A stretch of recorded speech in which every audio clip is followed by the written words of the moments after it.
Hey, Superfly triathlete.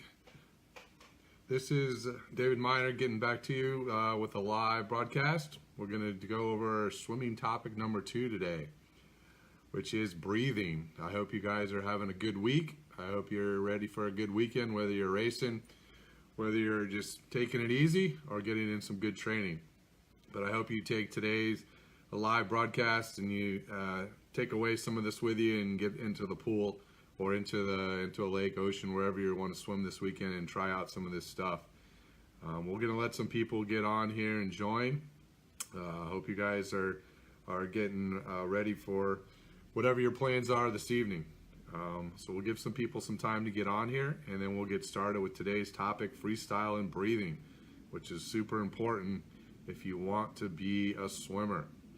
And since swimming's part of triathlon, you gotta jump in and just get going and learn how to do it. So let's give some people some time here to get on, and we'll get started here in a minute or two. If anybody's racing this weekend, I wish you guys a bunch of luck, wherever that might be. If you're heading out to just get in some training, have a good time doing that as well.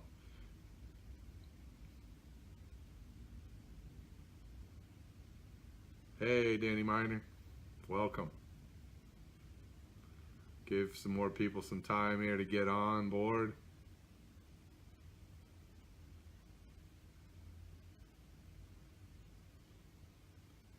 Like I said, my name's David Miner.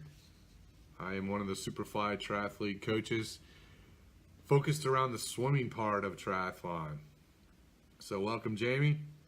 Good to have you here. And today's topic is freestyle and breathing. I will give people a few more minutes here and we'll get started.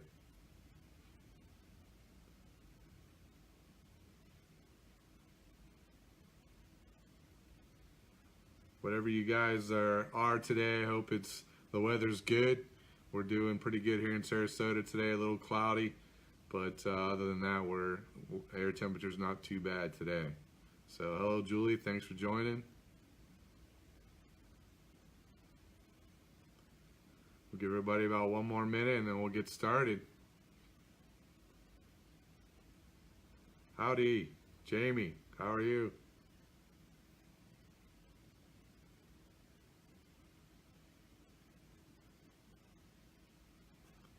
Jamie, I bet you're racing up at Fort DeSoto this weekend, right?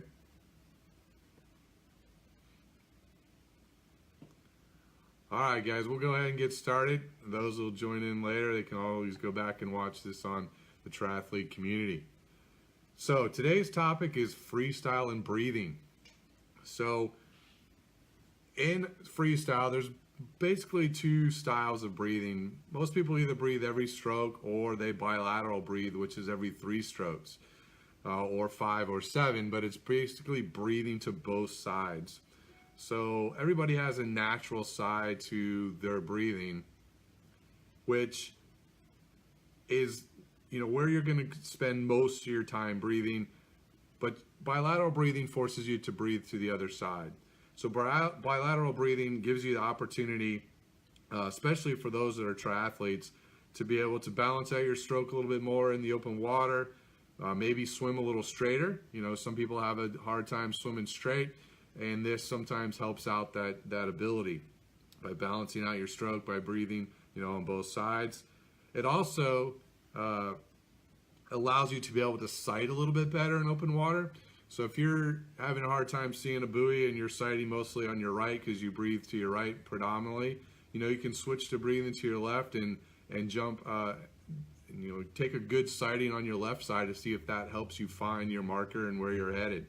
So bilateral breathing has some good things about it. You basically need to practice.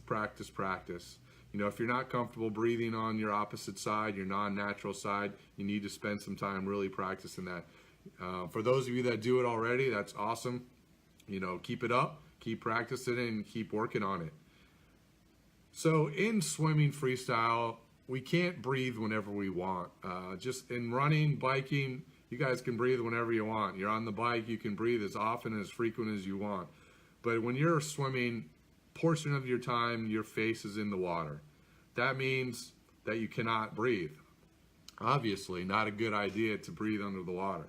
So what does that mean? That means that there's a period of time where you're holding your breath and you're not able to take a breath. But you can exhale. So that's an important part of swimming, is the exhale. And we're going to get to that in a second. So head position. We talked about head position last week and in the last live, and it's super important for your breathing as well. So I'm just going to recap a few things that we talked about in head position from last week. So I talked about the bottom goggle being in the water. So your bottom goggle, as you take that breath, should stay in the water. The water should be breaking at the crown of your head, the very top of your head, not on your forehead or on the side of your head when you take that breath. You should turn your head to breathe, not lift your head. So what I mean by that is rotating your head to get that breath versus lifting the head to get the breath. When you're turning your head versus lifting your head, your left, demonstrating to my right, that left ear is going to be down towards the top of your left shoulder. Your right chin is going to be back towards your opposite right shoulder there.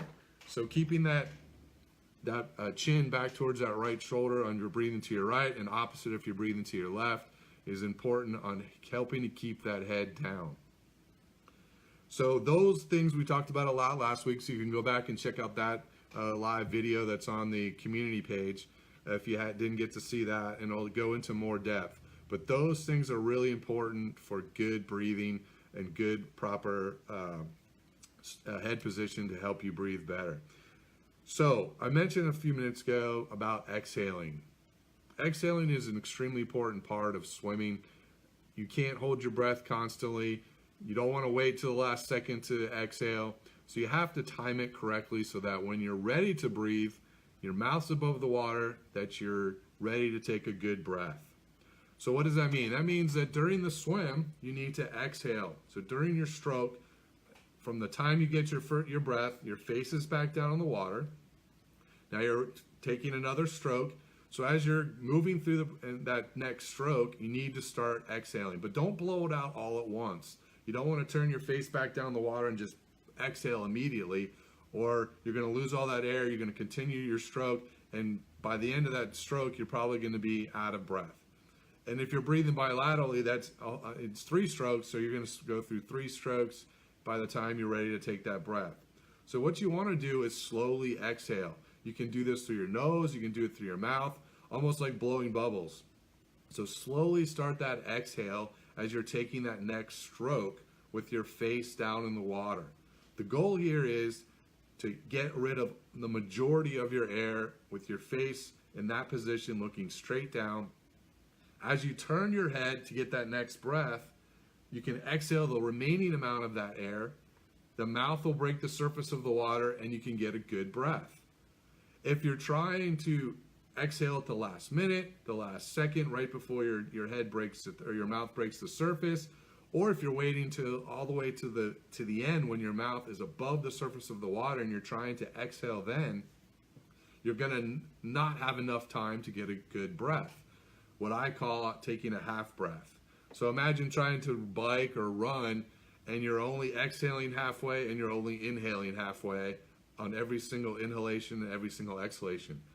Pretty quickly you would get pretty exhausted and pretty tired. So same thing is going to happen in swimming. You can't partially exhale and partially inhale. You need to get a good exhalation before your mouth breaks the surface of the water. Once it does break the surface of the water, then you're ready to get a good inhalation. Okay? You do not want to take, like I said, that half breath. What happens is many athletes and swimmers are trying to take that breath at the same time they're exhaling. What happens there is it slows their stroke down. It gets them out of their rhythm, out of their timing, okay? And causes them to lift the head sometimes even further to get that mouth even further out of the water. So we don't want to do that. We want to be more relaxed. We want to keep that head down, and we want to follow that good exhalation process. So as you're taking that next stroke, like I mentioned, start that exhalation. As you're ready to take that next stroke and turn that head to get that breath, blow out the rest of the air, let your mouth break the surface, and take a good breath and rotate, turn your head back down and your face back down on the water. So the mouth position, where should your mouth be when you're swimming and taking that breath? Okay, like I said earlier, you can use your mouth to exhale into the water. If you happen to get a little bit of water in your mouth while you're swimming or while you're taking that breath, you can go ahead and spit it out. But when the mouth breaks the surface, okay, that bottom goggle being in the water, you want to be able to get a good breath. And many people turn their head really far. They rotate their head really far so their mouth is well above the surface of water to get that breath. They say, oh, I got to get a good breath. I don't want water around my mouth. And that's all good, but the further you turn and rotate that head, the higher you lift that head, the more drag you're creating for yourself. You're throwing yourself out of your rhythm, your stroke rhythm, and you're also most likely throwing your body out of balance, which means you're probably compensating somewhere else in your stroke, whether it's your legs or your arms, to balance yourself out. So this is what I call the sweet spot. Everybody's sweet spot is different. Yours is different than mine. So what I mean by that is where you need to position your mouth to get a good breath. So maybe you need to turn your chin back a little bit more towards your shoulder. Maybe you need to keep that ear a little closer to the top of your shoulder. Maybe you need to find your sweet spot so that when you're taking that breath, that you're ready to get a good inhalation. So that may be practicing numerous times, going back and forth, trying this, trying that, to find your sweet spot. Everybody's is different, like I said, so I can't tell you exactly where yours is going to be, but take the time to find your sweet spot. Once you do, and you practice it over and over and over again, you'll get so comfortable that your mouth won't even necessarily have to break the surface of the water entirely. As you're moving through the water, there's a little eddy that's created by your head there and by your mouth. Water may even flow across the bottom of your mouth, and you're breathing out the top of your mouth. After this video is over, I'm going to go back to the Superfly community. I'm going to show you, I'm going to post a picture of a swimmer with their head down, breathing with their bottom goggle in the water, and a picture with a swimmer with their bottom goggle out of the water. And you'll be able to see the difference of where their mouth is. You'll be able to notice where the swimmer with their head in a good position, how their mouth is slightly skewed so for them, so they can get a good breath more out of the top of their mouth. And that's their sweet spot, and that's what I'm talking about for you guys, to find your sweet spot. So that may take a little bit of time. You may get a little bit of water in your mouth. You may feel like, oh my gosh, I'm going to breathe this water. This is not a good thing. But take your time and pace yourself. All right, find that sweet spot. Become comfortable with some water being around your mouth, some water possibly even going in your mouth. If a little bit of water trickles into your mouth, that doesn't mean you're going to breathe it into your lungs. It means that there's a little bit of water in your mouth. But when you turn your head back down and to take your next stroke, you can blow that water right out of your mouth comfortably and easily without worrying about breathing it in. So it's not a big process, and it's not really hard, but it does take practice. Those of you that really like to turn that head far to get that breath, it's going to take a little bit of time, but work on keeping that bottom goggle in the water. Watch last week's live, and you'll see and hear about good head position, which will force you into really practicing your breathing. So take some time, work on this stuff. The breathing is really important for you to be able to swim well. If you don't have a good head position and you can't breathe well, it's really hard to work on some of the other parts of your stroke. So that's why I always start off with these two things.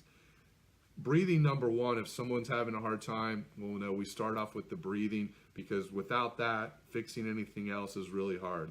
But if your head position is not good and you're having to struggle breathing, you need to fix that first. Once you're breathing and you're comfortable with your face in the water, your mouth, at a certain distance above the surface when you get your breath, your head's in a relatively good position, it's much easier to fix everything else. if you're struggling with your breathing, you're struggling with lifting your head and getting yourself out of balance, it's really hard to work on everything else because you're going to be focused on, oh my gosh, I can't get a breath. He wants me to fix my hips, and I can't even focus on that because I can't breathe right now. I'm out of air. I'm struggling. So all you triathletes, I get many of them that come. They're super fit. They're biking constantly. They're running constantly, but they find themselves getting out of breath in the pool quickly. They swim a 50, 100, and they're like, oh my gosh, what is wrong with me? I'm out of shape. They're not out of shape. They're out of swimming shape. So swimming is different than biking and running. So you got to put that time in, and that breathing will come. Work and concentrate hard on that as you're swimming your laps, as you're swimming your workouts, wherever they are, and really focus on getting a good breath and getting a good exhalation so that you're ready the next time to get a good breath.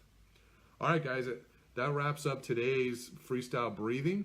I hope you're going to go out there this weekend and give it a shot, learn and work on your breathing, also your head position. Go back, like I said, and watch the other video. I hope you guys have a great weekend. If you're racing, have a good time, race hard, and if you're just training, get out there and have some good training sessions. Next week's topic is going to be body position, which is another really important thing. So be ready for next week's topic, body position and swimming freestyle. I hope you guys have a great weekend, and we will see you guys soon. Have a great one. Bye-bye.